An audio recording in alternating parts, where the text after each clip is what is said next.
Sementara itu, Menteri Pemuda dan Olahraga Republik Indonesia Dito Aryo Tejo bersama istrinya Nina Kirana Rizkiana menghadiri acara Halal Bihalal Idul Fitri bersama keluarga besar pejabat dan pegawai Kemenpora.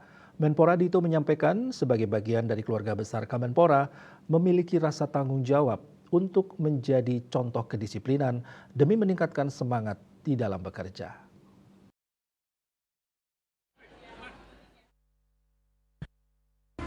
Bertempat di Wisma Kantor Kementerian Pemuda dan Olahraga, Menteri Pemuda dan Olahraga Republik Indonesia Dito Aryo Tejo bersama istrinya Nina Kirana Rizkiana menghadiri acara Halal Bihalal Idul Fitri bersama keluarga besar pejabat dan pegawai Kemenpora. Pada kegiatan tersebut, Menpora Dito secara pribadi dan keluarga mengucapkan mohon maaf lahir dan batin dengan bersalaman dengan seluruh jajaran Kementerian Pemuda dan Olahraga.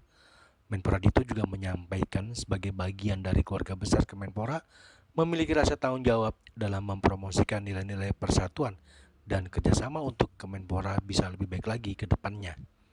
Menpora juga menambahkan kesempatan ini untuk saling menguatkan dan mendukung dalam setiap langkah. Melalui halal bihalal ini dapat meningkatkan semangat kerjasama dan kolaborasi untuk mencapai tujuan-tujuan mulia yang telah ditetapkan agar bisa tercapai. Hari ini kita kembali dikumpulkan lagi untuk bekerja. Setelah hampir 10 hari Pak ya, 10 hari kita diberikan libur dan cuti lebaran. Tadi saya juga mewakili istri saya sudah menyampaikan Selamat Hari Raya Idul Fitri dan juga mohon maaf lahir dan batin. Tadi Pak Sesmen juga sudah banyak memberikan tausiah yang sebenarnya biasanya itu jatahnya Pak Niam. Jadi saya di sini sedikit saja. Ini mumpung kita full.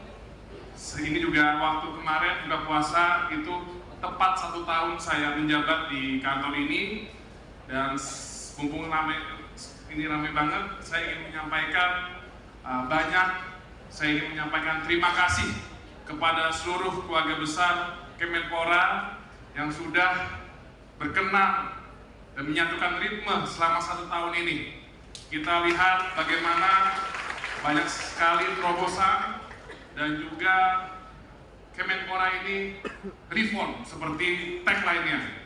Ini bisa terjadi karena seluruh kerjasama Bapak Ibu dari eselon 1 sampai seluruh pegawai Kemenpora. Tepuk tangan dulu. Dari Jakarta, Julius Warta dan Ketut Sumadiasa melaporkan.